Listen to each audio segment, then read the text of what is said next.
5월 졸트 구인이직 보고서 살펴보도록 하겠습니다. 그 전에 최근 시장을 짓누르고 있는 게 정치적 이슈가 있습니다. 이 부분 관련해서 개인적인 생각을 한번 정리를 해봤고요. 아무래도 미국 대선이 다가오다 보니까 금융시장에서는 트럼프와 인플레이션의 상관관계에 대한 논의를 활발하게 하고 있는 것으로 보여집니다.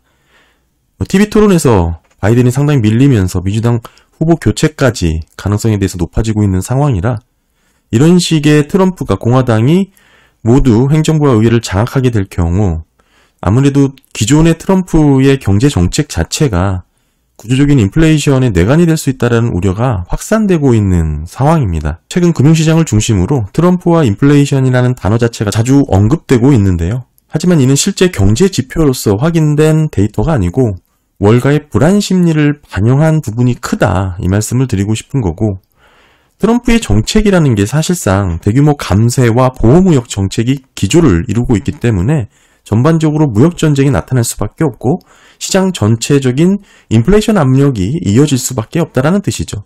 사실 트럼프가 집권을 했던 시기를 뒤돌아보면 동일한 정책을 시행했음에도 불구하고 인플레이션 압력이 그렇게 높지는 않았거든요.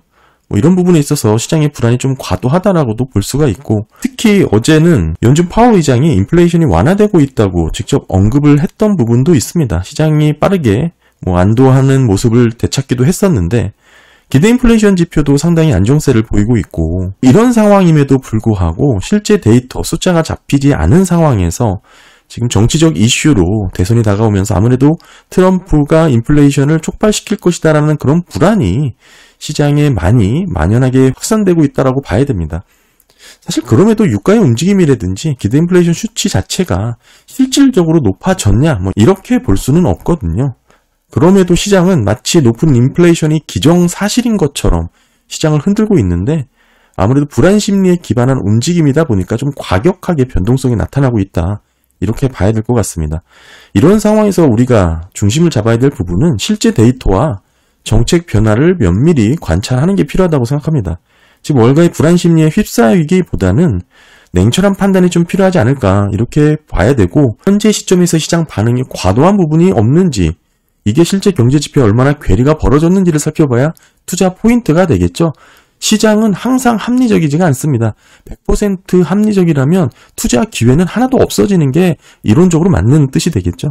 따라서 전반적으로 트레이딩 투자를 하시는 분들이 아니라면, 가치 투자라든지 펀더멘털리 투자를 하시는 분들이라면 이런 변동성 구간을 오히려 투자 기회로 삼으셔야 될 거라고 생각을 하고, 실제 데이터를 봐가면서 시장의 소음 속에서 팩트를 찾는 거, 그 과제가 우리가 해야 될 일이다, 여기에 집중해야 된다, 이렇게 생각을 합니다. 어제 졸트 구인이직 보고서가 업데이트가 되면서 구인 건수가 814만 건으로 직전 달 대비 22만 1000건이 증가를 했습니다. 예상치 796만 명과 전월치 모두를 상회 증가하는 모습이 나왔죠. 쭉 떨어지다가 반등을 한 것입니다. 소폭의 반등이죠. 다만 하락 추세 중에 이런 일시적인 반등은 자주 나타났습니다. 여기도 그렇고 여기도 그렇고 여기도 그렇고요. 따라서 이런 단기 변동보다는 장기적인 고용시장의 동향이 어떻게 흘러가는지를 주목을 해야 된다고 생각을 하고, 장기 하락 추세에서 벗어나지 않은 이런 일시적인 반등 구간에 이런 증가분은 특별한 의미가 없다, 이렇게 정리를 해야 될 것 같고요. 이걸 보면서 증신을 환호를 했는데 당연히 일시적인 반등이라서 환호를 한 건 아니고 서서히 식어가는 고용시장에 대해서 환호를 한 것이죠. 고용시장이 급격하게 냉각이 될 줄 알았던 불안 요인이 있었는데 이게 생각보다 점진적으로 식어가고 있거나 이걸 확인한 겁니다. 따라서 임금 상승 압력이 완화되면서 인플레이션 관리에 도움이 줄 것이다, 이렇게 본 것이고, 생각보다 급격한 실업 증가를 피할 수 있다라고 생각을 하다 보니 소비 수준이 어느 정도 유지가 될 것이다라고 평가를 했겠죠. 그 시간 차이를 중앙은행이 적절하게 정책을 통제하게 되면 어느 정도 시장은 연착륙할 수 있는 그런 실행 여유를 갖게 될 것이다라고 보게 되는 겁니다.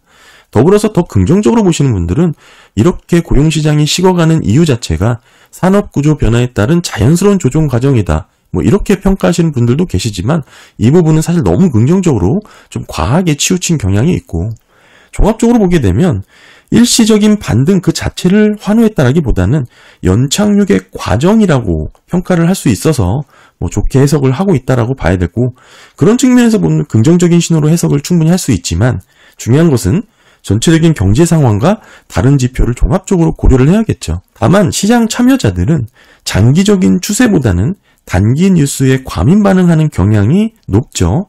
따라서 이런 반응이 결국에는 시장의 불필요한 변동성을 높이는데 요인으로 작용이 된다. 이렇게 봐야 됩니다. 고용시장이 서서히 식어가는데 뭐가 문제냐, 다 긍정적인 측면 시그널로 해석할 수 있는 거 아니냐, 이렇게 보실 수가 있지만 문제가 뭐냐면 역사 과거 사례에서 찾을 수가 있습니다. 과거 패턴 보시면 고용시장이 항상 서서히 식어갔습니다. 그러다가 갑자기 급격하게 나빠지는 경우가 태반이었고, 특정 시점을 지나게 되면 그 악화 속도가 너무나 가팔라져서 실제 정책에 대응에도 효과를 발휘하지 못하는 사례가 너무나 많았습니다. 왜냐하면 한번 나빠지기 시작하면 실업 증가가 다른 부분으로 빠르게 전파가 되고 이게 악순환이 발생한다는 것이죠. 실업이 증가하면 소비가 감소하고 다시 고용 감소로 이루어지는 이런 악순환이 생기게 되고, 이런 경제 불확실성이 커지게 되면 기업들이 갑자기 대규모 구조조정을 단행할 수 있게 됩니다. 이런 전반적인 고용 악화가 대출 연체율을 높이게 되고 금융 시스템 전반으로 문제가 확산될 수도 있습니다. 따라서 지금 잘 식어가고 있는 것처럼 점진적으로 하락하고 있는 것으로 보이는 구인 이직 보고서가 반드시 안전하다라고 단정 짓기는 어렵다. 과거 패턴을 놓고 봤을 때 여전히 주의 깊게 상황을 모니터링하고 대비해야 되는 시점이지 이 데이터 자체를 보고 아직 여유가 있다 이렇게 판단하면 안 된다라는 것이죠. 오히려 세부적인 경제 지표들의 미세한 변화라든지 잠재적인 위험 신호를 놓치지 않는 게 중요한 시점이다. 이렇게 봐야 됩니다. 더욱이 지금 졸트 보고서는 생각보다 허술하게 집계하는 방식이라고 제가 여러 번 말씀드리잖아요. 지금 이렇게 계산된 실업자 한 명당 구인 건수가 1.22배 잘 떨어지고 있지만 점진적으로 하락하고 있지만 이 숫자를 신뢰하는 것 자체가 매우 나이브한 경기 전망이 될 수 있다는 거 말씀을 드리고 있습니다. 이유는 집계 방식이 너무 모호하기 때문이에요. 수치가 부풀려지거나 축소될 수밖에 없는 여러 가지 범위를 폭넓게 인정을 해주고 있기 때문에 그렇습니다. 경제학자 샴도 이 부분에 대해서 언급을 했는데 고용 숫자가 부풀려지고 있고 졸트는 과거에는 보지 않았던 최하위 경제 지표다. 게다가 응답률도 감소를 하고 있기 때문에 데이터의 품질이 상당히 의심스럽다. 이렇게 얘기했죠. 최근 졸트 응답률 보시면 33%에 남짓합니다. 지금 가파르게 떨어져가지고 대부분이 응답을 하지 않고 있는 상황이기 때문에 데이터의 품질이 상당히 의심스럽다. 이렇게 볼 수밖에 없죠. 이렇게 정리된 핵심이 5월 채용 응고당 실업자 수가 전달에 비해서 소폭 높아지긴 했지만 여전히 낮은 레벨이죠. 0.80에서 0.81로 증가를 하긴 했습니다. 이거보다는 이걸 많이 보시죠. 실업자 한 명당 구입 건수 1.22배입니다. 21년 7월 이후 최저치까지 떨어졌지만 지난달부에 비해서 사실 크게 변화가 없고요. 6월 21일 기준으로 취업정보 사이트 인디드의 추이 보시면 파란색입니다. 계속해서 하락하고 있죠. 지속적으로 감소를 하고 있기 때문에 이게 졸트의 선행 데이터로 우리가 추정을 할 수가 있고, 졸트는 변동성을 보이지만 이런 변동성 결국에는 취업정보 인디드의 채용 건수가 지속적으로 줄어들고 있는 이런 추세로 수렴할 수밖에 없다. 관건은 이 기울기가 될 텐데 기울기 자체의 변동성은 보일 수 있겠지만 방향성은 이미 정해져 있다. 이렇게 정리를 할 수 있습니다. 5월 구인 건수 세부적으로 살펴보면 팬데믹 이후에 고용 증가를 주도했던 섹터가 지난달에 좀 주춤하는 모습을 보여줬거든요. 근데 이번 달 들어서 다시 증가세로 전환이 됐습니다. 정부 일자리 보시면 17만 9천 건이 증가한 것으로 집계가 됐고 오히려 직전 달 상향 조정이 되는 결과까지도 나타났고요. 의료 서비스업 구인 건수도 7만 8천 건 증가하는 것으로 집계가 됐습니다. 5월 졸트 구인 건수, 특이점으로는 제조업에서의 구인자 수가 증가한 부분이 잡혔어요. 11만 5천 건 늘었는데 이 부분은 5월 달 보시게 되면 ISM PMI죠. 고용지수가 소폭 상승을 하면서 전반적으로 50이라는 기준선을 상회했었거든요. 다만 6월달 PMI 내용을 보시게 되면 고용이 재차 하락하는 것으로 위축되는 영역으로 떨어졌습니다. 이런 점을 놓고 보면 5월달 졸트 보고서니까요. 5월달 구인 건수 중에 제조업이 늘어난 부분을 이런 식으로 해석할 수가 있고, 다만 6월달 PMI가 고용지수 위축 영역으로 하락했기 때문에 일시적인 증가분이다. 이렇게 정리를 할 수 있겠죠. 5월 채용 전체 건수 보시게 되면 575만 6천 건으로 전달 대비 14만 1천 건이 증가를 했고요. 전체 퇴직자는 8만 5천 건이 증가를 했습니다. 542만 2천 건으로 집계가 됐고, 자발적 퇴직 이직자는 7천 건 소폭 증가하는 흐름이 나타났고, 해고 보시게 되면 직전 달에 비해서 11만 2천 건 7.3%나 증가하는 흐름이 나타났어요. 추이 보시게 되면 큰 변화는 아니라고 볼 수 있지만, 해고는 사실상 대표적인 후행 데이터죠. 경기 침체의 결과라고 볼 수 있기 때문에 이런 소폭의 증가분도 면밀하게 관찰을 해야 된다. 저는 그렇게 보고 있고, 전체적으로 해고 추이를 보시게 되면 레벨이 다운이 됐습니다. 지금 2000년 초반에는 평균이 200만 건을 상회했었고요. 레벨 다운이 되고 있어요.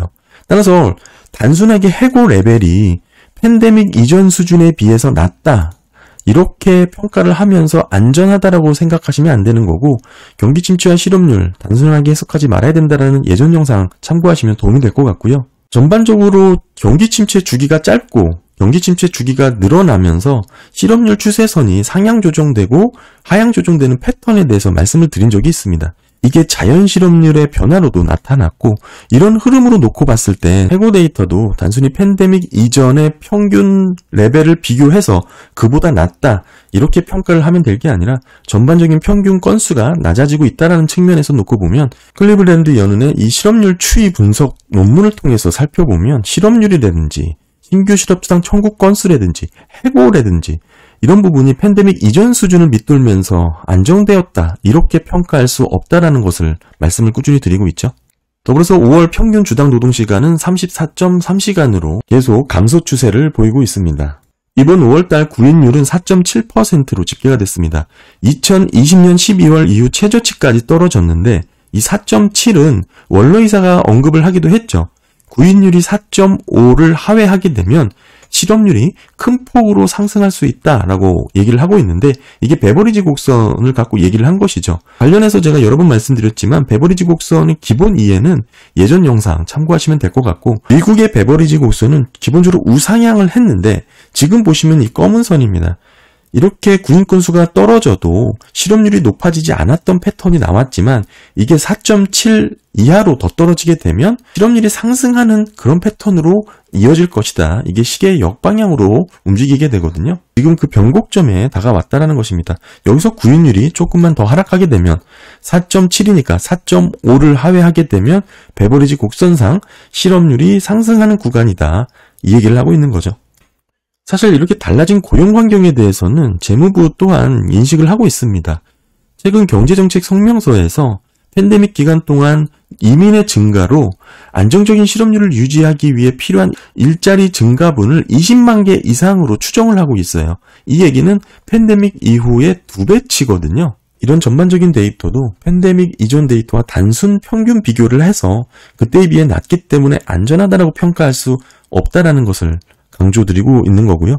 챌린지 리포트 보시게 되면 5월달 4,326명 고용계획이 있었는데, 이 고용계획은 23년 12월 이후에 가장 낮은 수치입니다. 더불어서 해고 계획은 63,816명이죠. 2개월 연속해서 전월 대비 감소를 하고 있는 모습이 나타났고, 추이로 보시게 되면 이런 흐름을 보이고 있습니다. 구인율이 4.7까지 떨어졌으니까요. 원로이사도 언급한 4.5 시점에 상당히 근접했다라고 봐야겠죠.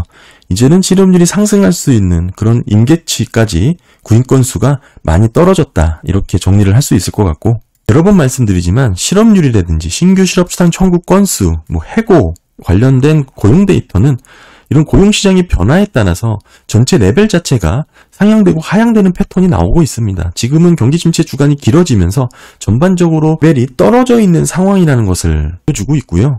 해고 수준도 과거 대비 평균이 점차 낮아지고 있는 패턴과 동일하게 나타나고 있습니다. 따라서 결론적으로 현재의 고용시장 점진적으로 식어가고 있다라고 볼 수는 있지만 안전하다고 단정짓기는 어려운 상황이다. 과거 패턴을 고려할 때는 주의 깊게 상황을 모니터링하고 대비해야 되는 시점이다. 이렇게 정리를 해야 된다고 생각을 하고요. 5월 졸두 구인 이직 보고서 한번 살펴봤습니다. 사실 이번 달 814만 건으로 직전 달 대비 증가하는 것으로 나왔지만, 이거 자체가 직전 달이 하향 조정이 된 부분에서 늘어난 거기 때문에 이게 그렇게 크게 늘어났다라고 해석하기에도 좀 애매한 부분도 있죠. 더욱이 이 증가분 자체만 놓고 단기적인 변동에 과민 반응하는 과몰입이 시장에 만연하게 확대되어 있는 그런 모습을 좀 볼 수가 있다고 생각을 하고, 결국 불필요한 변동성을 확대시키는 그런 요인으로만 작용을 한다, 이렇게 봐야 되겠죠. 네, 5월 9일 이직 보고서 살펴봤습니다. 감사합니다.